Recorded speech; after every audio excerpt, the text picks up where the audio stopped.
दर्शकबिन नमस्कार। लोकपथ संवादमा म कमला अर्याल हार्दिक स्वागत गर्न चाहन्छु। लोकपथ संवादमा हामीले विभिन्न आर्थिक क्षेत्रका व्यक्तित्वहरूसँग कुराकानी गर्दै आइरहेका छौँ। यसै क्रममा आज हामी कृषि विकास बैंकका प्रमुख कार्यकारी अधिकृत तथा नेपाल बैंकर्स संघका उपाध्यक्ष समेत रहनुभएका अनिल कुमार उपाध्यायज्यूसँग कुराकानी गर्न गइरहेका छौँ। आउनुहोस् उहाँलाई कार्यक्रममा स्वागत गरौँ। कार्यक्रममा स्वागत छ। धन्यवाद कमलाजी। कुराकानी सुरु गरौँ मौद्रिक नीतिबाट। नेपाल राष्ट्र बैंकले अहिले मौद्रिक नीति बनाउँदैछ, अब सार्वजनिक गर्ने तयारी गरिरहेछ।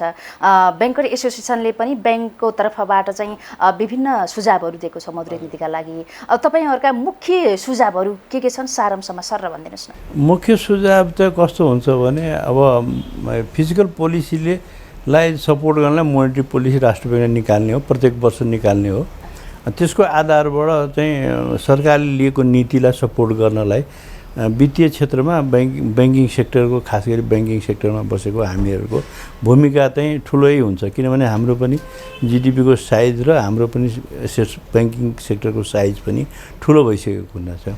अब महत्त्वपूर्ण स्टेक भएको कारणले हाम्रो चाहिँ दुई खालको हुन्छ। एउटा तपाईको इन्ट्रेस्ट रेट कोरिडोर भन्छौँ, इन्ट्रेस्ट रेट च्यानलका कुराहरू गर्छौँ, जहाँ लिक्विडिटीहरूलाई त्यसका अनिवार्य मौजदात राख्ने कुराहरू, विभिन्न खालका औजारहरू राष्ट्र बैंकले यो बेला तरलता प्रवाह गर्नको लागि सहजता के कुराहरू गर्दाखेरिमा त्यसले तरलताको सङ्कुचन नआउने, बजारमा तरलताको समस्या नआउने, तरलता समस्या आउने बित्तिकै त्यसले के भने इन्फ्लेसनमा पनि सब प्रभाव पार्छ र यसो कस्टमा पनि प्रभाव पार्ने हुनाले यसले चाहिँ भोलिको कर्जा प्रभावमा पनि असर गर्न सक्छ।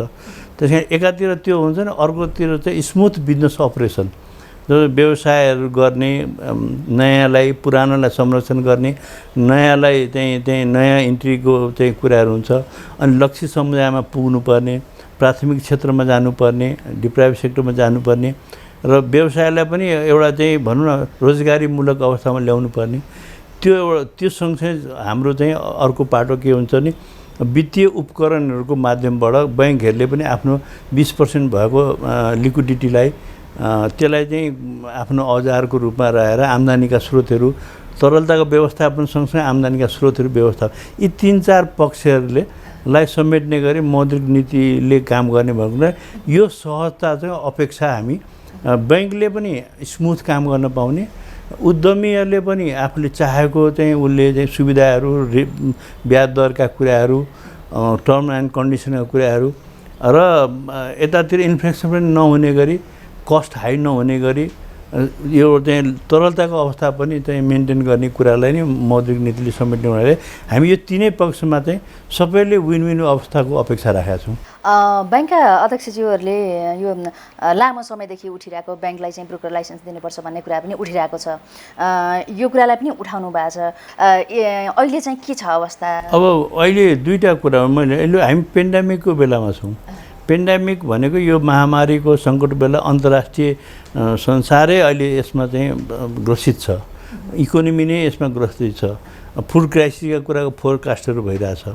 अब एक किसिमले एउटाले अर्कोलाई सहयोग गर्ने अवस्थाहरू सङ्कुचन हुँदै गइरहेछ। किनभने त्यहाँ आफ्नो मुलुकमा आफ्नो दायित्व बोकेर हामी सबै उता हेरिरहेछौँ नि, हामीले एउटाले अर्को सहयोग गर्ने। यस्तो अवस्थामा सबैले सस्टेन गर्ने, सर्भाइभ गर्ने र इकोनोमीलाई बचाउने कुराहरू हो होइन।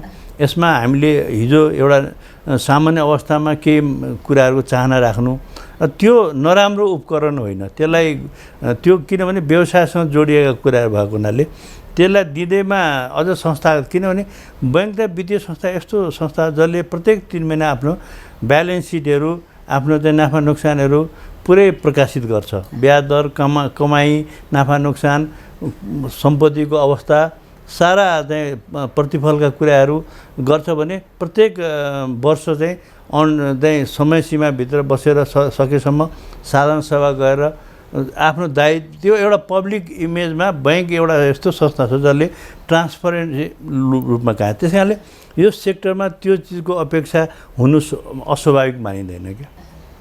सरकारले चाहिँ बजेट मार्फत कृषि विकास ब्याङ्कको नेतृत्वमा कृषि क्षेत्रमा लगानी गर्ने भन्ने पनि अवधारणा ल्याएको छ। के छ कृषि क्षेत्रमा लगानीको अवस्था अलिकति भन्नु। अहिले उत्साहजनक अवस्था हामी देख्छौँ, किनभने आज लगानीको आजै प्रतिफल हुँदैन होइन। बिउबाट कोपिला आउँछ, त्यसबाट चाहिँ बिस्तारै रुखमा परिणत हुन्छ, अनि त्यसपछि फलमा आउने हो। त्यस्तै अब यो जुन बेला बजेटले हामीलाई सम्बोधन गर्यो, हामीले के भने कृषिको क्षेत्र भनेको सर्ट टर्म पनि हुन्छ, लङ टर्म पनि हुन्छ, पेरिसेबल पनि हुन्छ, नोक्सान हुने वस्तु पनि उत्पादन हुन्छ। आजको एक दुई दिनभित्र बेचेन भने त्यो नोक्सान पनि जान्छ। दुधलाई भोलि बेच्छु भन्न पाइएन, प्रोसेसिङ गरेर अर्को उत्पादन गर्न सकिन्छ। त्यस्तै यसमा चाहिँ नासिने ननासिने दुवै खालको उत्पादनहरू हुने हुनाले यो सेक्टरलाई हिजो जसरी सरकारले बजेट तथा कार्यक्रममा मौद्रिक नीतिले कृषि विकास ब्याङ्कलाई लिड गर्नुपर्छ, अरू ब्याङ्कले गर्न नसकेको पोर्टफोलियो यदि बाँकी रहन्छ उसले दण्डित हुनुभन्दा पनि उसले चाहिँ सपोर्ट गरेर बरु हाम्रो क्षमता, कृषि विकास ब्याङ्कको क्षमता एग्रिकल्चरमा पहिलेदेखि राम्रो थियो। 54 वर्ष इतिहासमा हामी नामै कृषि हो, त्यसमा यसको मूल मर पनि कृषि हो र कृषि हामीले गरिरहेको थियौँ। के थियो भने हाम्रो जति हाम्रो स्रोत व्यवस्थापन थियो त्यही सीमाभित्र भएर एउटा निश्चित बिन्दुमा हामीले काम गरिरहेको थियो। त्यो चाहिँ मान्छे समाजमा त्यो के देखिएन क्या। त्यस कारण हामीले के भने देखिनु पऱ्यो भने यसको स्रोत व्यवस्थापन पनि गरौँ र हाम्रो विशेषज्ञता, हाम्रो क्षमता, हाम्रो पूर्वाधार, हाम्रो शाखा सञ्चालन, शाखाको बनोट सबै कुराले गर्दाखेरिमा यो क्षेत्र हामी लिड गर्न सक्छौँ भनेर विभिन्न सरकारसँग हामीले छलफल गरेर अनि हामीले त्यसमा स्रोत चाहिँ अरू ब्याङ्कबाट गर्न नसकेकोले चाहिँ उहाँहरूले बन्ड किन्ने अनि त्यो पैसा लिएर हामीले कृषिमा लगानी गर्ने र गत आर्थिक वर्षमा हामीले 12 अरब जतिको स्रोत त्यसरी व्यवस्थापन गऱ्यौँ र त्योभन्दा धेरै माथि हामीले लगानी पनि वृद्धि गरेको छौँ। अहिले कृषि विकास ब्याङ्कले अब करिब 36% आफ्नो टोटल पोर्टफोलियोमा कृषिकै पोर्टफोलियो बनाइसकेको छ र आउने वर्ष हाम्रो सोच के छ भने यसलाई 50 पुर्याउने होइन। 50 पुर्याएपछि अनि के हुन्छ, समाज, सरकार, निकाय, राज्य सबैले के भन्छ भने कृषि विकास ब्याङ्कले आफ्नो कृषिमा गर्नुपर्ने जिम्मेवारी चाहिँ क्रमशः पुरा गर्यो र यसले चाहिँ त्यो बेला परिणाम पनि दिन्छ। त्यसैले अहिले सुरुवात हामीले गऱ्यौँ, यसलाई आउने वर्षमा यसको परिणामहरू बिस्तारै देखिन्छ।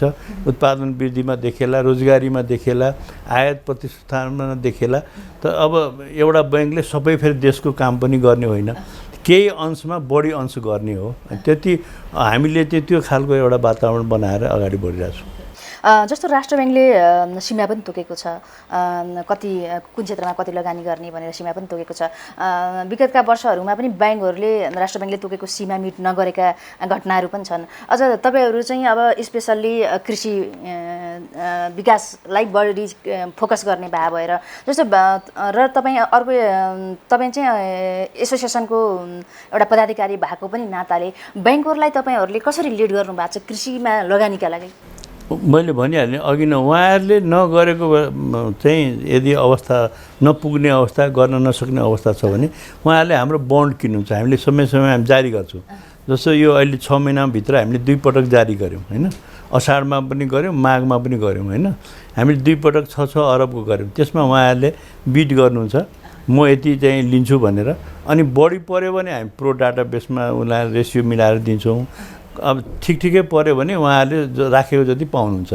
त अहिलेको हामीले हेर्दाखेरि अलिक बढी नै हाम्रो चाहिँ डिमान्ड देखिएको हुनाले र कोभिड नभए सायद त्यो हामीले सोचेको जस्तो 24 अरब 15-20 अरब जतिको लगानी वृद्धि अझ गर्न सकिन्थ्यो। 8-10 अरब किन 5-7 अरबको डिमान्डको चाहिँ हामीसँग चाहिँ सम्पर्कमा आउनु भएको थियो। तर कोभिडले गर्दा हामी त्यो अवस्थालाई सम्बोधन गर्न सकेनौँ। अब पानी पनि पायो, बाढी पनि छ, असाढको मुखमा अलिकति। तर हामीले राम्रो एउटा चाहिँ ग्रोथ चाहिँ गरेका छौँ कृषिमा। कृषि मात्र होइन, सहुलियतपूर्ण कर्जालाई पनि ग्रोथ गरेका छौँ। यो सबै सेक्टरमा हामीले अब त्यो हाम्रो तथ्याङ्कले बताउँछ, सार्वजनिक गर्छौँ हामी त्यो तथ्याङ्कलाई। त्यस कारणले उहाँहरूलाई चाहिँ के छ भने यो क्षेत्र त्यस्तै अब अरू सेक्टरमा चाहिँ हाइड्रोमा पनि हामीले चाहिँ जस्तो अरू बैङ्कले निकाल्नु भएको छ, हामी हाइड्रोमा हाम्रो क्षमता पुगेन, हामीले भ्याइनौँ भने त्यो बन्डबाट हामीले उहाँहरूलाई पैसा दिने, हामी बन्डको चाहिँ दिने। यो एउटा स्वस्थ नेपालमा एउटा राम्रो वातावरण, जे सेक्टरमा स्पेसलाइज हुन्छ उहाँले चाहनुहुन्छ भने उहाँले यस्ता किसिमको उपकरणहरू बन्डहरू निकालेर यसले चाहिँ के हुन्छ, अल्टिमेटली भोलि गएर बन्ड मार्केट पनि क्रिएट हुन्छ होइन। हाम्रो उद्देश्य के छ भने कृषिले कमोडिटी मार्केटलाई पनि सपोर्ट गरोस्। भोलि कमोडिटी मार्केट खालि सेयर किन्ने मात्रै होइन कि यता त्यो बन्ड मार्केट पनि डेभलप होस् र कमोडिटी मार्केट पनि बिस्तारै यसैले आफैले एउटा बिजनेसको इन्भाइरोमेन्ट क्रिएट गरोस् भन्ने हामीले चाहिँ त्यो सम्भावना देखिरहेको छौँ। जस्तो कृषिको कुरा गर्दै गर्दाखेरि, कृषि क्षेत्रमा लगानीको कुरा गर्दै गर्दाखेरि सबैभन्दा महत्त्वपूर्ण कुरा त कर्जा नै हो। कर्जा लगानी गर्दाखेरि यसभन्दा अगाडि पनि अब विभिन्न ब्याङ्करहरूले पनि भनिराख्नु भएको छ, जस्तो कृषिमा लगानी गर्दा सानो सानो लगानी भन्दा पनि अब ठुलो प्रोजेक्टको रूपमा अनि फर्मको रूपमा त्यसरी आयो भने चाहिँ हामीलाई लगानी गर्न सजिलो हुन्छ भन्ने कुरा पनि गरिराख्नु भएको छ। वास्तवमा चाहिँ कसरी लगानी गर्नुभएको छ? फर्मका रूपमा लगानी गर्नुभएको छ, सानो सानो पुँजी लगानी गर्नुभएको छ, कसरी गर्नुभएको छ? हाम्रो दुवै सेक्टरमा छ। 51% हामी व्यक्तिको भार छ भने 49% हाम्रो कम्पनी संस्थाहरूको भार छ होइन। हाम्रो पोर्टफोलियो त्यसरी गइरहेछ। र कृषि विकास ब्याङ्कको हकमा भन्ने हो भने हाम्रो चाहिँ अहिले पनि हाम्रो चाहिँ करिब 84% पोर्टफोलियो चाहिँ 20 लाखभन्दा मुनिको छ। 20 लाखभन्दा मुनि भनेपछि त्यो व्यक्ति नै सम्बोधन गरे हो। गाउँ समाजलाई नै यो किसिमको मास लेभलमा अब करिब 1,50,000 जतिको हाराहारीको कर्जा हामी ग्राही हुनुहुन्छ भनेपछि यो मास लेभलमा हामी काम गरिरहेको ब्याङ्क भएको हुनाले हामीले व्यक्ति सानो एमाउन्ट भनेको अब धेरै सानो त अब विभिन्न सहकारी पनि छ, माइक्रो फाइनेन्स पनि छ, डेभलपमेन्ट ब्याङ्क छ। तर हामीले दिन्नौँ भन्दा पनि हामीले पहाडका केही रिमोट पहाडमा जहाँ 2 लाख रुपियाँ त चाहिन्छ भने 4 लाख मात्रै चाहियो, 1.5 लाख मात्रै चाहियो, त्यस्ता ठाउँमा पनि हामीले दिएका छौँ ठाउँ हेरिकन। तर अब यो भनेको हामीले समाजप्रतिको उत्तरदायित्व, राज्यप्रतिको उत्तरदायित्व बोकेको कारणले हाम्रो 77 जिल्लामा उपस्थिति छ। त त्यस्तो उपस्थितिमा हामीले त्यो समाजलाई पनि हामीले चाहिँ सम्बोधन गरेका छौँ।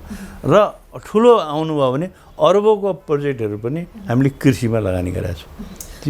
20-30 करोड 25 करोड भनेको कुरो अब त्यो खालको चाहिँ जताततै हामीले देखिरहेको छौँ। फार्म डेभलप गर्ने, समूह बनाएर आउने, कम्पनी दर्ता गरेर आउने काम पनि गरिरहनु छ।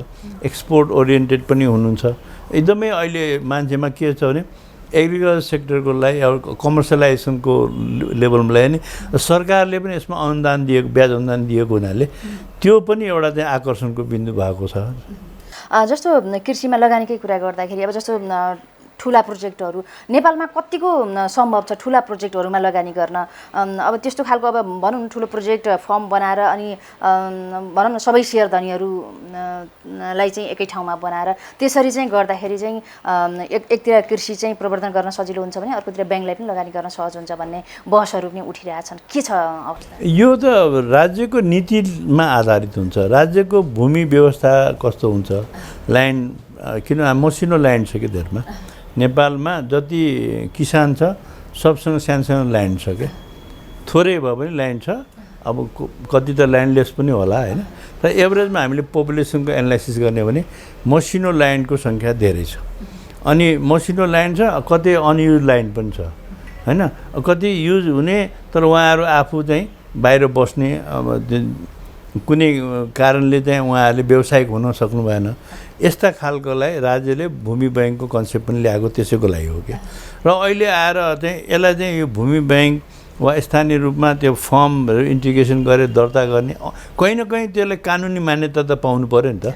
भोलि चाहिँ आज गर्ने भोलि झगडा गरेर गयो भने त जनतासँग लिएको ऋण पनि ब्याङ्क मार्फत लिएको पैसा त सुरक्षित नहुने भयो नि त। हाम्रो दायित्व त कर्जा सुरक्षित गरेर, किन पब्लिकको डिपोजिट लिएर एउटा हातले लिने अर्को हातले दिने भएको हुनाले हाम्रो दायित्व त निक्षेपलाई पनि सुरक्षण गर्ने, उहाँहरूलाई पनि ब्याज खर्च दिने र उहाँ दिने व्यक्तिहरू पनि त्यो समूहहरू वा कम्पनीहरू फर्महरूले पनि सुरक्षित ढङ्गबाट आफ्नो ढङ्गबाट काम गर्यो भने त्यसले चाहिँ दुर्घटना निम्त्याउँदैन, जोखिम निम्त्याउँदैन। यदि असुरक्षित भयो भने के हुन्छ होइन, त्यसमा कानुनी लडाइँ हुन्छ, समस्या हुन्छ।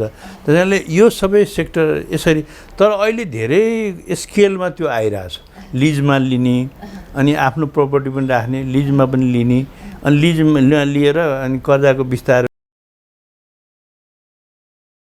विभिन्न खेतीपाती छ। केरा खेती हेर्न जानुभयो भने 150, 200, 300 बिघाको छ। एकैजनाको त होइन नि त, लिजमै हो क्या।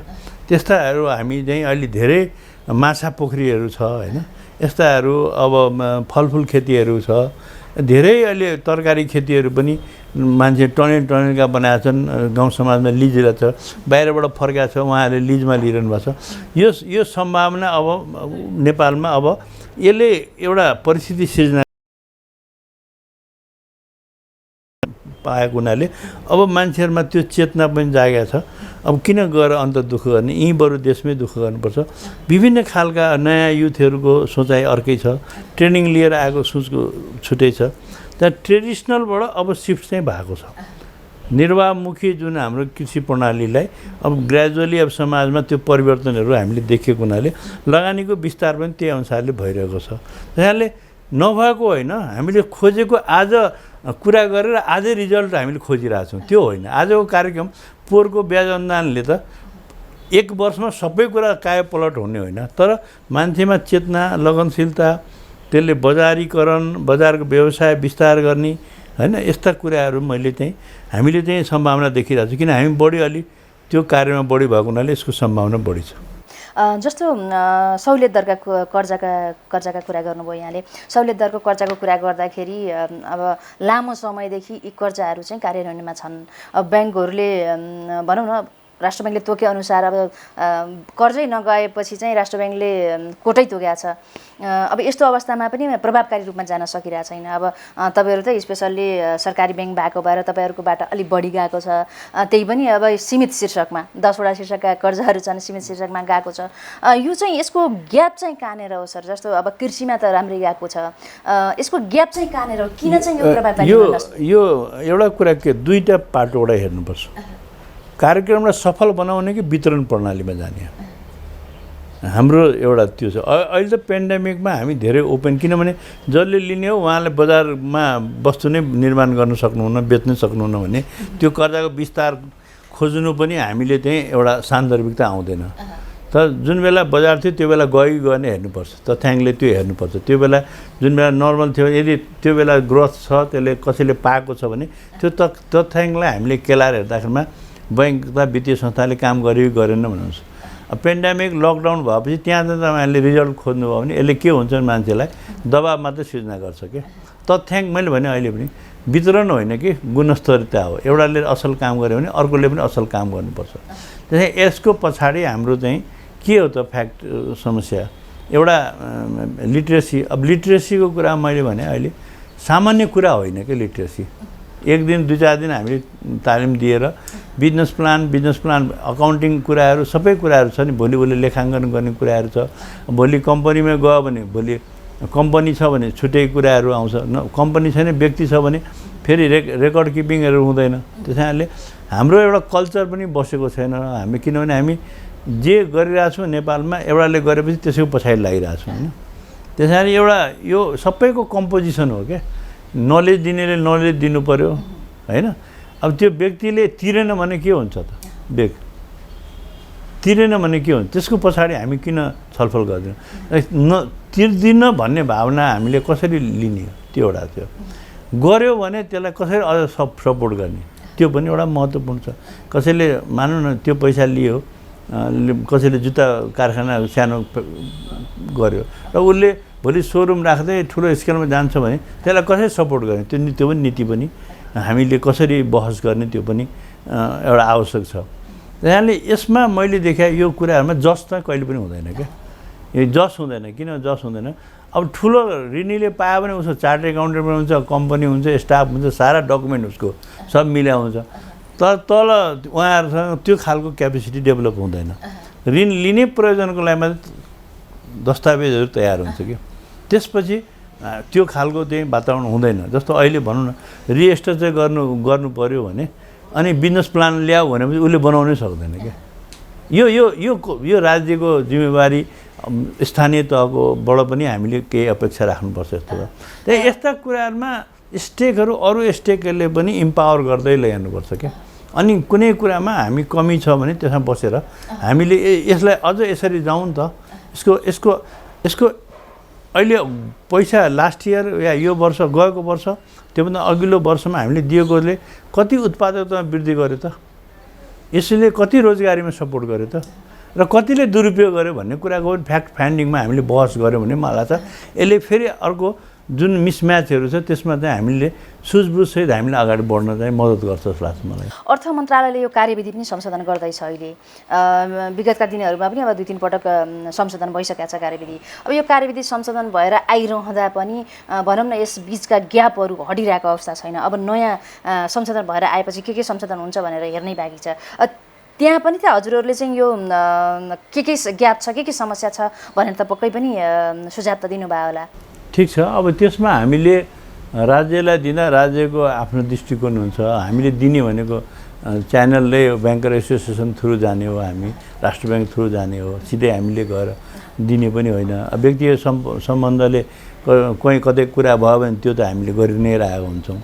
यो एउटा कुरा के छ भने यस्ता कुरामा हामीले चाहिँ हिजोको लेसन लर्नहरू र विभिन्न मुलुकमा भएका बेस्ट प्र्याक्टिसहरूलाई ल्याएर अनि हाम्रो अनुकूल चाहिँ त्यसलाई चाहिँ परिमार्जन गर्नुपर्ने के कुरा बाधक हो त। मैले भने दिने कुरामा हामी प्रश्न जहिले पनि हाम्रो लागि खडा हुन्छ भने नतिर्नेको प्रश्न पनि सँगसँगै आउनुपर्छ। नतिर्नेको दायित्व के त, तिरेन भने त्यो के त्यो कुरा पनि सँगसँगै हामी, किनभने त्यो एक किसिमको जोखिम हो नि त, आकर्षण घट्छ नि त तिरेन भने।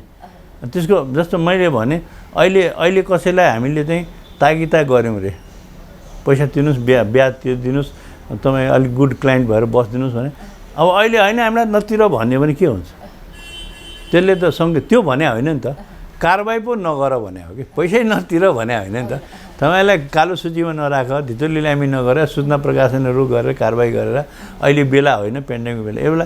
तर तपाईँ काम गरिरहनु भएको छ, इन्कम छ भने तपाईँलाई पैसा त तिरेर फाइनेन्सियल डिसिप्लिन त बस्नुपर्छ नि त, होइन? त्यसै कारण यस्ता कुरामा कहिलेकाहीँ हामीले त्यो भन्यो भने नेगेटिभ कुरा पनि आउँछ। कहिले त्यो कुरा चाहिँ ग्राहकले होइन यो तिर्नुपर्छ, मैले ऋण लिएको छु, कोप गरे हुन्छ, सरसाफ्टी गरे पनि तिरेको छु, हामीले हेरिरहेको छु नि। म कहीँ पनि अहिले हामीले गएको वर्ष दिएकोमा एकदमै नेग्लिजिबल छ हाम्रो चाहिँ डिफल्टरहरू, एकदम नेग्लिजिबल। हामी जति दिएको छौँ स्क्रिनिङ भयो, वितरणभन्दा पनि त्यो लक्षित वर्गहरूमा पुग्यो भनेर, किनभने त्यसले उहाँले तिर्ने क्षमताको विकास देखियो कि। त्यसले गर्दा यसमा अब यो सबै मास लेभलमा गर्ने कुरा चाहिँ अलिकति असन्तोषी सँगसँगै आउँछ, किनभने सबै इक्वल हुँदैन कि। जस्तो यसमा धितोको कुरा छ नि सर, जस्तो धितो अब एउटा सीमासम्म त धितो नलाग्ने व्यवस्था छ नि त, धितो नलाग्दा पनि अब दुईवटा कुरा हुन्छ। नेपालमा तपाईँको परिवारमा तपाईँ धितो छ भने तपाईँलाई कसरी हेर्ने, यो मैले त अघि नै भने नि, यसले यो कुरामा हामीले चाहिँ छलफल गर्नु जरुरी छ। धितो नहुने डिप्राइभ सेक्टर भनेको कोहीसँग के कानुनी रूपमा उसँग केही पनि छैन। र तपाईँ घरको श्रीमानसँग छ, घरमा आमा सासूसँग छ, आमा बाबु ससुरासँग छ, अब मसँग अनि त्यो धितो हुँदा तपाईँलाई धितोविहीन भनेर कसरी हामीले लेख्ने?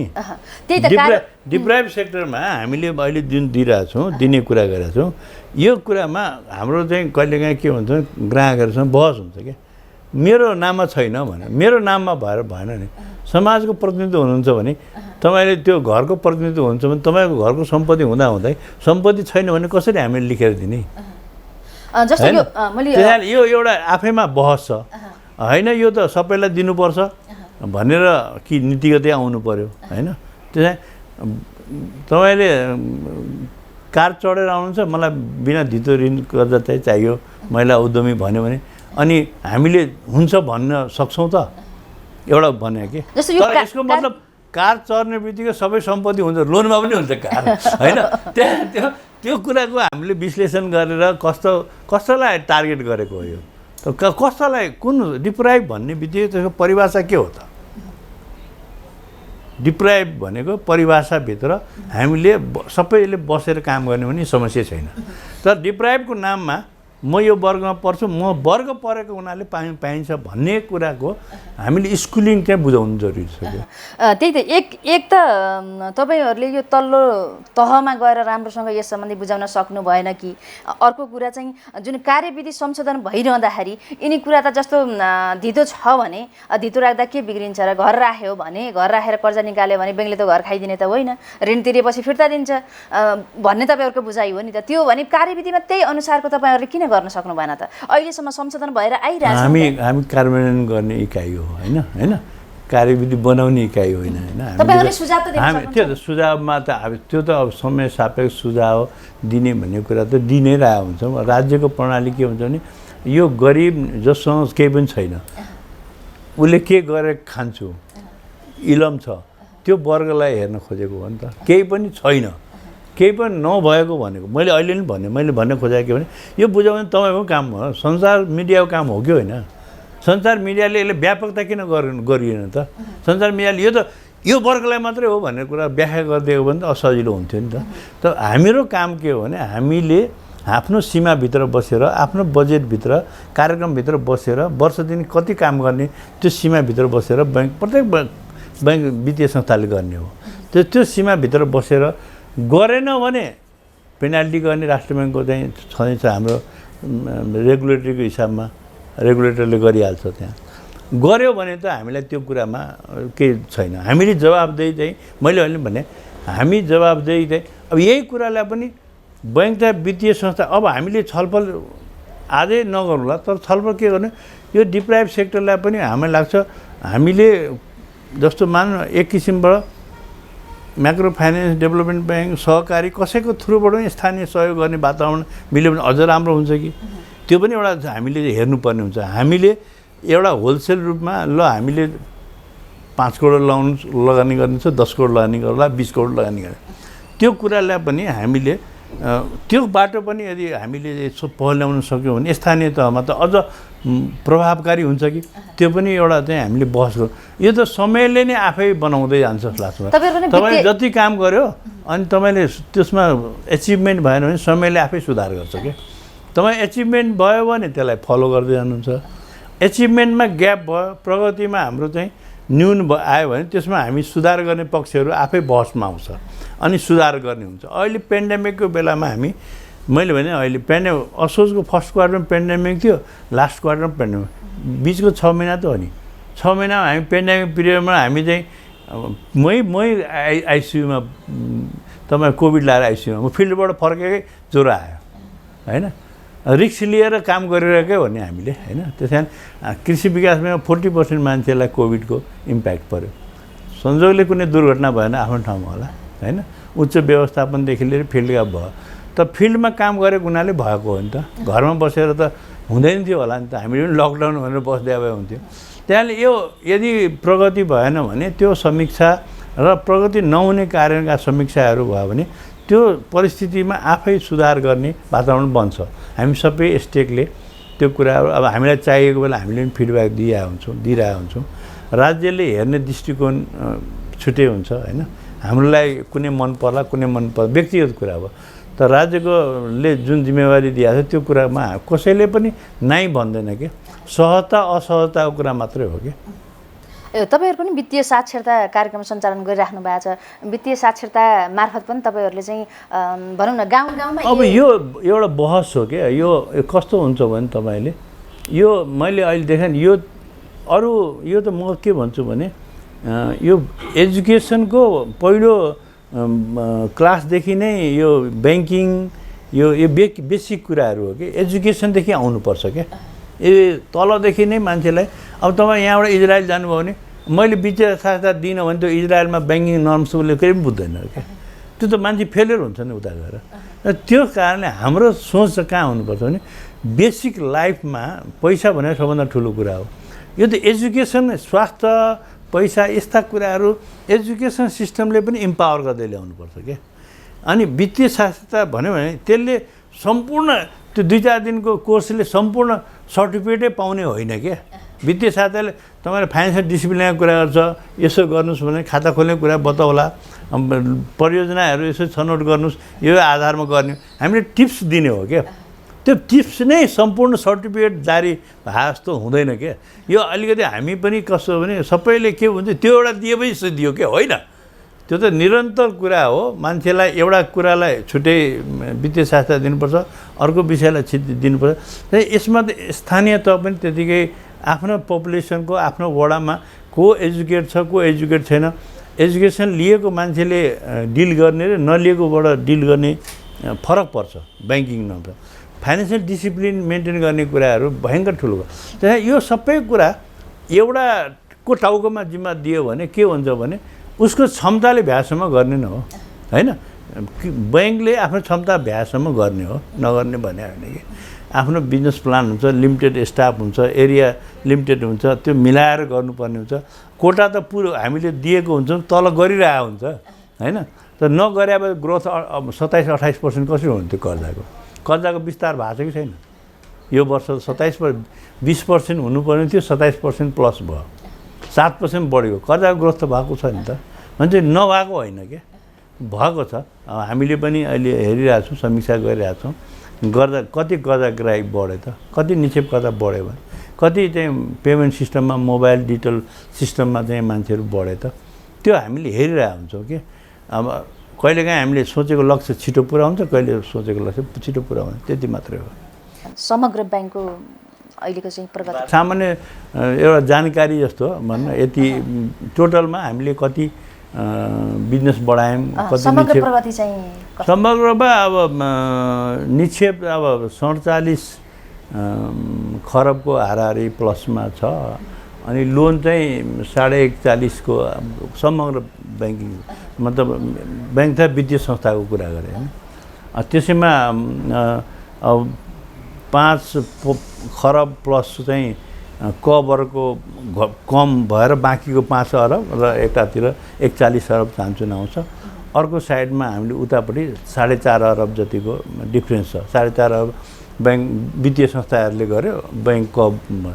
अब ग्रोथ मैले अहिले पनि भने हामीले राम्रो ग्रोथ देखिया छ यसपालि। तपाईँको 27% कर्जाको ग्रोथ भएको छ। अब यसले कि पेन्डेमिकको बेला ग्रोथ हुनु भनेको त सबैलाई समेटेको देखियो नि त, सबैलाई समेट्यो। कुनैको डिग्री 100% भन्दा बढी होला, कुनैको डिग्री चाहिँ 100% भन्दा मुनि होला। तर यसले के देखाउँछ भने तपाईँको हाम्रो विस्तार, कर्जाको विस्तार नभइकन एकै ठाउँ मात्रै गएको छैन, कर्जाको विस्तार भएको छ, राम्रो भएको छ। कृषिमा मात्रै मेरो हिसाबमा 36-37% को यसपालि ग्रोथ छ। र डिप्राइभ सेक्टर तपाईँलाई पनि भन्यो, डिप्राइभ सेक्टरमा हाम्रो 34% ग्रोथ छ। यो तथ्याङ्कले के देखाउँछ भने तपाईँको प्रवाह चाहिँ भएको छ क्या, होइन। तर अब मेरो एउटै चाहिँ के छ भने तपाईँ यहाँबाट भक्तपुर जानुभयो, त्यहाँ अब दिनभरिमा चाहिँ 20,000 गाडी त्यहाँ कुद्या हुन्छ। एउटा गाडी कोही ठोक्यो भने न्युज बन्छ क्या, हो कि न। तर 19,979 वटा गाडी ठोकिँदैन नि त्यसको न्युज बन्दैन क्या। यो पनि हाम्रो यो सेवा पनि यस्तै हो, एउटा न्युज बन्ने हो क्या। न्युज अलिअलि आइरहेको हुन्छ, बनिरहेको हुन्छ, होइन। किनभने एउटाले स्टोरी बनाएपछि त के हुन्छ, स्टोरी एउटाले भनेपछि स्टोरी बन्छ। त्यस कारणले यो 19,000 त इजी गयो नि त, ट्राफिकको प्रब्लम सल्भ गरेर गयो नि, कतै ठोकिएन भने। तब त्यसले त के भन्छ, सफल ट्राफिक देखिन्छ नि त, होइन। त काम गर्दाखेरिमा कहीँ तपाईँको ग्याप हुन्छ, कुनै मिट गर्दैन, कुनै रिस्क हुन्छ, त्यो सँगसँगै आउने कुराहरू हो क्या। त्यसै कारण यस्ता कुराहरूलाई पनि हामीले सकेसम्म नआउने जिरो टोलरेन्समा काम गर्नुपर्छ भन्ने धारणा हो। कहिलेकाहीँ आउँछ अनि हामीले त्यसलाई फेरि हेरेर आफूलाई मिटिगेट गर्छौँ। भनेपछि कोरोनाले चाहिँ ब्याङ्किङ सेक्टरलाई त्यति ह्याम्पर गरेको चाहिँ होइन, कुशल व्यवस्थापन, ह्याम्पर होइन। राष्ट्र ब्याङ्कको रेगुलेटरीले दिएको नर्म्सलाई लिक्विडिटीको क्राइसिस हुन दिएन। किन पुनर्कर्जा आयो नि त तपाईँको, पुनर्कर्जा त्यत्रो पैसा आयो, 20% तपाईँले कर्जा थप भनिदियो, म्याद थप भन्यो, जरिवाना नदेऊ भन्यो, सबैलाई एक्सेस बनायो नि त, बनाएन। अनि तपाईँको लास्ट इयर चाहिँ तपाईँको चाहिँ भुक्तानी प्रणाली निःशुल्क थियो, सबैलाई एक्सेस बनायो नि त। अनि ब्याङ्क तथा वित्तीय संस्थाले यो क्राइसिसमा हामीले सपोर्ट गर्नुपर्छ भावना लिएर सबैले ओके गर्यो होइन। अनि यस्तो परिस्थितिमा हामीले के गर्यौँ भने 20% पनि थप्यौँ। प्रोजेक्टहरूलाई पनि नयाँ नयाँ प्रोजेक्टहरू पनि आकर्षित भए यो बेलामा, होइन। त्यस कारणले अहिले मान्छेको के हुन्छ भने पुनर्कर्जा पनि गयो, 20% पनि गयो, त्यो बाहेकका कर्जाहरू पनि मागअनुसारको गएको छ क्या। स्कोपहरू बढेपछि त अब इम्पोर्ट पनि बढ्यो, त्यसको मतलब नबढ्यो होइन। यहाँले हामीले हेर्ने के हो भने स्मुथ बिजनेस अपरेसन आयो पछि कोभिडले होइन। लिक्विडिटी बैङ्कहरूलाई असर गरेन। पहिलो दोस्रो क्वार्टरमा चाहिँ स्मुथ थियो, एक्सेस लिक्विडिटी थियो, बेस रेट कम भएको छ, अनि मान्छेलाई कर्जा ग्राहकको सिङ्गल डिजिटमा व्यापारीहरूले कर्जा पाएपछि इतिहासमा यतिको कम ब्याज दरमा त कहिले पनि थिएन नि। त्यो के भने रेगुलेटरीले हामीलाई इजिङ भन्छ क्या, यसमा सजिलो बनाइदिने के। अब पहिले 80% थियो, 85% 5% कुसन त्यहाँबाट आयो। अरू कोरिडोरहरूले पनि सपोर्ट गर्यो हामीलाई होइन। अब विभिन्न किसिमको रिपोदेखि सबै एसएलका टुल्सहरू पनि आएका छन्। त्यसै कारणले यसमा चाहिँ सबै सचेत भएर यसलाई चाहिँ आफ्नो व्यवसायलाई कमजोर बनाउनुहुन्न भनेर उता नाफा पनि कसैले चाहिँ अब भनौँ न स्प्रेड अहिले 3.5% औसतमा झऱ्यो होइन। इतिहासमा नभएको हामीले काम गरिरहेका छौँ। यो सबै कुरा पनि सिङ्गल डिजिटमा आउनु भने समय राज्यले खोजेको, रेगुलेटरीले खोजेको र एउटा उद्यमीले खोजेको, एउटा किसानले खोजेको रेटमा आएपछि त अनि वातावरण पनि सहज हुन्छ नि त। अब पेन्डेमिक नभए भने सायद मलाई यसले धेरै राम्रो कुरा अझ देखाउँथ्यो होला। यो 3 महिनाको लकडाउनले अझ हामीलाई चाहिँ सङ्कुचनमा ल्यायो। तपाईँ हामी सबैजनाले यसमा चाहिँ सन्तुष्टि र विन विन लिनुपर्छ। यसमा खास गरी राष्ट्र ब्याङ्कको भूमिका असाध्यै राम्रो सपोर्टिभ छ। हरेक इस्युमा हामीलाई सम्बोधन राष्ट्र ब्याङ्कले गरेको छ। गाँठो फुकाउने कुरादेखि लिएर हामीलाई असहज कुराहरूमा राज्यले त्यो राष्ट्र ब्याङ्कको भूमिकालाई बैङ्कलाई संरक्षण मात्रै होइन व्यवसायलाई संरक्षण गर्नेदेखि लिएर राष्ट्र ब्याङ्कको भूमिकाले पनि यो महत्त्वपूर्ण। किनभने त्यहाँबाट आउने मोनेटरी पोलिसी, त्यहाँबाट आउने डाइरेक्टिभ्सहरूले, प्रुडेन्स नर्म्सहरूले हामीलाई चाहिँ इजिङ गरिदिया त हो नि। त्यो कारणले अब नवीकरण गर्नलाई अब नवीकरण नभए पनि ट्याक्स क्लियर नभए पनि नवीकरण गर्ने, लोन नवीकरण गर्ने भने एउटा त्यो खालको स्पेसहरू पनि बनाइदिएको छ नि राष्ट्र ब्याङ्कले। अलिकति म मर्जरको कुरा गर्न चाहन्छु। नेपाल राष्ट्र ब्याङ्कले आर्थिक वर्ष 72-73 को मौद्रिक नीति मार्फत चाहिँ जुन मर्जरको व्यवस्था ल्यायो, त्यसपछि चाहिँ मर्जरले अलि बढी प्राथमिकता पाएको देखिन्छ। पछिल्लो समय चाहिँ अब राष्ट्र ब्याङ्कले बिग मर्जर गरेर पनि ब्याङ्किङ क्षेत्रमा मर्जरको, ठुला ब्याङ्कहरूको मर्जरको सुरुवात गर्यो। अब बिग मर्जरको कुरा गर्दाखेरि अधिकांश वाणिज्य ब्याङ्कहरू घट्ने अवस्था चाहिँ एकदम कम देखिन्छ। जस्तो आफैले लामो समयसम्म आफूले ब्याङ्किङ क्षेत्रमा बनाएको एउटा पहिचान चाहिँ अब किन गुमाउने भन्ने खालका कुराहरू पनि आएका छन्। त्यहाँभित्र अब भनौँ न सञ्चालकहरूका अब धेरै सेवा सुविधाका कुराहरू पनि छन्, धेरै कुराहरू छन्। घट्न एकदमै चाहिरहेको छैन, तर चाहिँ दात्री निकायहरूबाट पनि ब्याङ्कको सङ्ख्या घटाऊ, तल झार भनेर सुझावहरू आइरहेको अवस्थामा चाहिँ अब ब्याङ्किङ क्षेत्रमा चाहिँ यो ठुला ब्याङ्कको मर्जरहरू चाहिँ कसरी अगाडि बढ्नुपर्छ भन्ने चाहिँ हजुरहरूको चाहिँ निष्कर्ष छ? अब भर्खरै हामीले 2-3वटा निर्णय सुन्यौँ, एउटा 2वटा कानुन पनि आयो यो वर्ष, गएको वर्ष। अब ग्लोबल र जनता मर्ज भयो, एउटा स्केलमा आयो।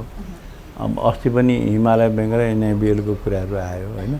यो कस्तो हुन्छ भने तपाईँले 15, 20, 25 वर्ष 30 वर्षदेखि गरेको कामलाई 1 वर्षको तपाईँको आह्वानले चाहिँ त्यो कोर्स लिएकै हुँदैन क्या। यो सबभन्दा पहिले यो कुरा बुझ्नु, मैले अहिले पनि भने सबभन्दा कुरा किन कुनै पनि कार्यक्रम, कुनै पनि हामीले चाहिँ निर्माण गर्दाखेरि बाहिर मुलुकमा के हुन्छ भने तपाईँको मर्जर र एक्विजिसन यो ओपन पोलिसीभित्रको कुराहरू हुन्छ। उहाँहरूले अमेरिकामा जानुभयो भने प्रत्येक वर्ष 2-4वटा मर्जर के हुन्छ भने सस्टेन गर्ने कुरा हुन्छ, फाइनेन्सियली सस्टेन गर्ने। टेक्नोलोजीले यति नै प्रेसर दिया हुन्छ, रेगुलेटरीको यति नै खर्च बढी हुन्छ कि त्यहाँ तपाईँको जति कमाइ छ त्यतातिर बढी गइहाल्छ कि। अनि पब्लिकले वा इन्भेस्टमेन्ट ग्रुपहरूले रिटर्न खोजिरहेको हुन्छ क्या। हामी बाहिरको मुलुकमा हेऱ्यौँ भने 12% तपाईँको इपिएस आयो भने होइन, अब त्यो एकदम सेटिस्फाइड हुन्छ उता बाहिर मुलुकमा। अहिले पनि अब विभिन्न मुलुकहरूले त्यो कुरालाई 12% ल्याउनलाई के गर्नुपर्छ भनेको छ भने 200 ब्याङ्कहरूको बिचमा चाहिँ एउटा सहकार्य हुनुपर्छ, कस्ट घटाउनुपर्छ, या त मर्जरमा जानुपर्छ भने अमेरिकामा पनि एउटा रिपोर्टहरू जेनेरेट भएको छ। त मैले अहिले भने हामी जब जब स्केलमा बढ्नुपर्छ के मर्जरको कहिले के हुन्छ भने पुँजीको आकार ठुलो स्केलमा इन्फ्रास्ट्रक्चरमा जानुपर्ने ठुल्ठुलो काम गर्नु पऱ्यो भने अरू बैङ्क बाहिरको बैङ्कहरूलाई पार्टनर बनाउनु नपरोस् आफ्नो स्ट्रेन्थ बलियो होस् भनेर एउटा कोर्समा बैङ्कहरू आफै पनि डेभलप भइरहेको हुन्छ। अर्को के हुन्छ भने सस्टेन गरिरहेछौँ अब सस्टेन गर्नुसम्म बढौँ अब सस्टेनभन्दा माथि जानुपर्छ भने त्यहाँ पनि आफ्नो आफ्नो वेभलेन्थ मिल्नेहरू आफ्नो आफ्नो संरचना मिल्नेहरू एक्विजिसन मर्जर एक्विजिसनको सबभन्दा के छ भने 2-3वटा कुरा छ क्यापिटलको कुरा मात्रै छैन क्या टेक्नोलोजी दुईवटा छ भने त्यसलाई पनि एउटा टेक्नोलोजी लिनु पऱ्यो एउटालाई हटाउनु पऱ्यो त्यहाँको स्टाफिङको कुरा हुन्छ बोर्डको संरचनाको कुरा हुन्छ ब्रान्चको संरचनाको कुरा हुन्छ सबै डिडिए गर्नुपर्छ कति मूल्य यी सबै कुराहरू सामान्य अवस्थामा एकदम रेडिमेड बनेर बस्या हुँदैन क्या यो सबै कोर्स लिन्छ अनि सञ्चालकहरूले पनि आफ्नो आफ्नो अस्तित्वको मोडलमा जाने भयो नि त त्यही कोर्स लिन्छ कि यसलाई आत्तिनुहुन्न मैले होइन भने यसपालि अनुदान दिउँ यसपालि सबै चेन्ज हुनुपर्छ भन्ने होइन क्या यसले ग्रोथ डेभलप गर्ने हो कि एउटा तपाईँको 1 तल्ला 2 तल्ला 3 तल्ला भने फिनिसिङमा जान्छौँ अनि सिँगार्नमा जान्छौँ होइन अनि त्यसपछि हामी के गर्छौँ रिबन काटेर पूजासुजा गरेर घरमा बस्छौँ त्यसै बस्छौँ त बन्ने बित्तिकै त्यसले पनि कोर्स लिन्छ नि यी सबै कुराहरू कुनै पनि लगानी कुनै पनि मर्जर एक्विजिसनले कोर्स लिन्छ क्या अनि लाइक माइन्डेडहरू नमिलिकन हुँदैन एउटाले कम्प्रोमाइज गर्नु पऱ्यो बोर्डको संरचना कम्प्रोमाइज हुनु पऱ्यो प्राइसिङको कम्प्रोमाइज स्टाफको कम्प्रोमाइज हुनु पऱ्यो ब्रान्चको लोकेसन कम्प्रोमाइज हुनु पऱ्यो खर्चको संरचनादेखि त्यसले गर्न सक्ने दायित्वका कुराहरू सबै कुरालाई अध्ययन गर्ने त्यसलाई एउटा ठाउँमा सेफ ल्यान्डिङ गर्ने यो सामान्य कुरा होइन क्या होइन त्यस कारण यसलाई मैले चाहिँ के छ भने यसलाई हामी जति सजिलोसँग सोध्छौँ र त्यति सजिलोसँग उत्तर पनि होइन यसमा यसले आफै कोर्स अब अहिले हामी 1-2वटाको बिचबिचमा हामी छलफल सुनिरहेछौँ नबिलको कुराहरू पनि एउटा फाइनेन्स कम्पनीसँग भएको छ त यो अब के हुन्छ ठुलो हुँदै जान्छ तलको अवस्थामा जुझ्न किनभने तपाईँको अपरेटिङ एक्सपेन्सेस हाई हुन्छ कि सानो बसेपछि तपाईँको कस्ट अफ फन्ड हाई हुनसक्छ ठुलो भएपछि के हुन्छ त्यसले कस्ट पनि मेन्टेन गर्ने भयो टेक्नोलोजी पनि मेन्टेन गर्ने भयो एउटा दुईवटा कस्ट एउटा टेक्नोलोजीले चलायो नि त दुईवटा नेटवर्कलाई होइन त्यो सबै कुराहरूले मर्जरले फाइदा के हुन्छ सरकारलाई पनि यहाँ सफ्टवेयर एएमसीको नाममा करोड पैसा गएको छ हाम्रो पनि पलायन रोकिन्छ ठुल्ठुलो लगानी गरिन्छ स्वास्थ्य प्रतिभा लङ टर्म मतलब एउटा सस्टेनेबल एउटा कोर्पोरेट कल्चरमा बैङ्कहरू आफू आउँछ यसले के हुन्छ स्थायित्व प्राइसिङमा स्थायित्व गर्छ होइन किन उसले जथाभावी ब्याज दर चेन्ज गर्दैन क्या हामी विगतमा के हेरेका थियौँ अलिक क्रन्च हुने बित्तिकै फेरि गएको छ सेवा शुल्क पनि जथाभावी ल्याएको छ होइन हो कि भन्नु त यस्ता कुरा नेगेटिभहरू कुराहरू ग्रेजुअली कम हुन्छ त्यस कारणले यो नेचुरल कोर्स हो यसलाई सामान्य लिनुपर्छ। अन्तिममा म बैङ्किङ अपराधलाई अलिकति जोड्न चाहन्छु हालै मात्रै नेपाल राष्ट्र ब्याङ्कमा चाहिँ ह्याकिङ सम्बन्धीको इमेल आयो खबर आयो भन्ने कुराहरू बाहिरिएको छ यसलाई चाहिँ एज अ तपाईँ एउटा ब्याङ्कर एसोसिएसनको पदाधिकारीका हिसाबले कसरी हेर्नु भएको छ यसलाई हामी अब एसोसिएसन नाताले हामी एसोसिएसन मेम्बरहरू ले यो इन्फर्मेसन पाएपछि हामीले पहिले आफ्नो सिस्टमहरूलाई राष्ट्र ब्याङ्कसँग समन्वय गरेर इन्फर्मेसनमा बसिरहेछौँ यो सही हो कि होइन या कुन खालको दुर्घटनाहरू आउन सक्छ भन्ने कुरामा राष्ट्र ब्याङ्कसँग पनि हामी समन्वय गरेको हुनाले अहिले अब यसो हेर्दा त्यस्तो किसिमको अब राष्ट्र ब्याङ्क सूचनाले पनि अब हामीले पनि अहिले यसो बुद्ध साथीहरू सबै ब्याङ्कहरूसँग कुरा गर्दाखेरि त्यस्तो किसिमको चाहिँ देखिएको छैन जुन किसिमको सूचना आयो त्यो किसिमको अवस्था चाहिँ देखिएको छैन र कति हदसम्म त हाम्रो साथीहरूले सुरक्षित हुनु अझ बढी सुरक्षित हुनुपर्छ। यो के छ भने मैले देखेको अब यो जब जब महामारी जब सङ्कटकालहरू लाग्छ संसारभरि यस्ता अपराध गर्ने समूहहरूले आफ्नो एउटा एकदम घटनाहरू निकाल्ने यस्तो अपराधहरू त्यसमा यसमा हामी सचेत हुनुपर्छ। राष्ट्र ब्याङ्कले पनि हामीलाई चाहिँ सचेत भएर सबै चाहिँ त्योहरूको निगरानी गर्नुहोस् सबै कुराको चाहिँ उसलाई चाहिँ मोनिटर गर्नुहोस् सिस्टमलाई बलियो बनाउनुहोस् सेक्युरिटी सिस्टमलाई खर्च गर्नुपर्छ भने अझ गर्नुहोस् भनेर चाहिँ हामीले त्यो खालको चाहिँ जुन बेला पनि हामीलाई त्यो खालको चाहिँ राष्ट्र ब्याङ्कले सम्बोधन गरिरहेको हुनाले अलि सचेत छौँ हामीहरू। अब अब चोर चाहिँ आउँछन्, अब फेरि समात्ने काम हुन्छ, फेरि अर्को चोर आउँछ भने जस्तै हो यो। हाम्रो प्रयास चाहिँ अब यो चाहिँ जुन किसिमको एउटा चाहिँ हल्ला आयो, अब यसलाई अहिलेसम्म मैले तपाईँसँग कुरा गर्दा तथ्यता देखिएको छैन। अब अहिलेसम्म तथ्यता नदेखेको हुनाले हामीले त्यही पनि हामी यस्तो कुरामा सचेत भएर सबै साथीहरू, ब्याङ्करहरू, अरू ब्याङ्कका साथीहरूले पनि मलाई लाग्छ यो कुरामा ध्यान दिनुभएको छ र हामीले पनि सेक्युरिटी सिस्टमहरू कस्टमा कम्प्रोमाइज गर्नु हुने लेसन लर्नहरू विगत घटनाले हामीलाई पनि गरेको हुनाले हामी सचेत छौँ। यसको लागि हामीले आइएसओ अडिटहरू गर्नुपर्छ, अब भनरेबल टेस्टहरू पनि गर्दै जानुपर्छ। यसले त्यसपछि अब सेक्युरिटीका फिचर्सहरू केही ग्याप छ, कहाँ लुफल छ त्यो थाहा हुन्छ, नभए हामीले सिस्टम किनेर मात्रै हुँदैन। त्यस कारणले ह्यान्डलिङ पनि प्रब्लम हुन्छ होइन। अब ह्यान्डलिङको पनि प्रब्लम हो नि त, सिस्टम छ, ह्यान्डलिङ पुवर भयो भने त्यसले पनि हुन्छ। यो सबै कुरामा हामी सचेत हुँदै जानुपर्छ र मलाई लाग्छ राष्ट्र ब्याङ्कले यसमा चाहिँ हामीलाई यस्तो किसिममा कुनै पनि कम्प्रोमाइज नगर्नुहोस्, खर्च गर्ने सिस्टमहरूमा गर्ने कुराहरूमा, ट्रेनिङको कुराहरूमा नगर्नुहोस् भनेर निर्देशन दिनुभएको छ। र अहिलेसम्म म आउँदाखेरि हामी त्यस्तो किसिमको नराम्रो कुरा सूचनाहरू आजको चाहिँ यो घटनाले चाहिँ यो सूचनामा त्यस्तो देखिएको छैन। जस्तो ब्याङ्किङ क्षेत्रमा चाहिँ यो यस्ता खालका अपराध भएको चाहिँ यो पहिलो घटना चाहिँ होइन, योभन्दा अगाडि पनि धेरै घटनाहरू भइसकेका छन्, एज तपाईँहरूको ब्याङ्कमा पनि भइसकेका छ गत वर्षतिर। अब यस्ता घटनाहरू चाहिँ न्यूनीकरण गर्नलाई अब यो यस्तै खालका घटना घट्दा मात्रै ब्याङ्कले चाहिँ बढी सक्रिय हुने हो कि अरू बेला पनि ब्याङ्कहरू चाहिँ आफ्नो सिस्टमलाई चाहिँ सिस्टममा हुन्छ। सिस्टममा के हुन्छ भने जब तपाईँलाई केही जस्तो अर्थक्वेक आएपछि हामीले घर कस्तो बनाउनुपर्छ भन्ने एउटा लेसन अब चलेको छ, दुर्घटना नहुँदा त्यही नै राम्रो लागेको हुन्छ, त्यही सिस्टम नै प्रिय भइरहेको हुन्छ, त्यसैले सजिलो बनाइरहेको हुन्छ।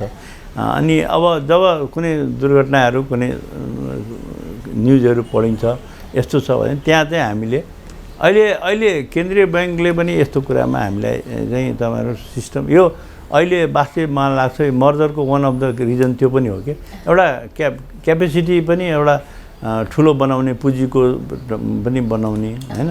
अनि अनहेल्दी चाहिँ कम्पिटिसन वा प्राइस स्टेबिलिटी जुन हामीले विगतमा हेरेका थियौँ नि, बढ्ने घट्ने, त्यो पनि कम त्यसले ल्याउँछ। रेगुलेटरी कम्प्लायन्सका कुराहरूलाई पनि मिट गर्न सजिलो हुन्छ र सिस्टम खर्च गर्नलाई पनि, किनभने अब सिस्टममा दुईवटा ब्याङ्कले छुट्टै गर्थ्यो, तिनवटाले छुट्टै गर्थ्यो, एउटाले गरे पुग्यो नि त। त्यसमा सेभिङ्स पनि हुन्छ भनेर भएको हुनाले यो समयले हामीलाई चाहिँ सम्बोधन, यो लेसन लर्न गराइरहेछ। त्यस कारणले यसमा चाहिँ हामी यो घटना हुन्छ भन्दा पनि सिस्टममा यदि सिस्टम अडिटहरू गरे, सिस्टम भलरेबिलिटी टेस्टहरू गरिरहनुपर्छ जस्तो लाग्छ। त्यस कारण खर्चिलो छ यो कुरामा हामी चाहिँ चुक्नुहुन्न भनेर हामीहरू त्यो कुरामा साथीहरू हामी छलफल पनि गरिरहेछौँ, त्यो काम पनि गरिरहेछौँ। कतिले गरिरहनु भएको छ, कतिले गर्ने क्रममा हुनुहुन्छ। त्यसमा हाम्रो ब्याङ्कले पनि सिस्टम अडिट गराइसकेको छ, भलरेबिलिटी टेस्टहरू पनि गरिरहेको छ। यो निरन्तर नयाँ प्रोग्राम आउँछ, फेरि गर्नुपर्ने हुन्छ, यो निरन्तर हुने कुरा हो। अब हामीले राम्रो बेस्ट गर्ने प्र्याक्टिसमा बेस्ट प्र्याक्टिसलाई लैजानुपर्छ जस्तो लाग्छ। यहाँले हामीले महत्त्वपूर्ण समय दिनुभयो, महत्त्वपूर्ण समयका लागि धेरै धन्यवाद दिन चाहन्छु। हस्, कमलाजीलाई, लोकपथलाई पनि मैले पनि धन्यवाद दिन्छु। यो अवसरमा लाग्छ पहिलोपटक होला फ्रन्टमा बसेर हामीले यो अवसरमा कुरा गर्न पायौँ, त्यसको लागि धन्यवाद छ।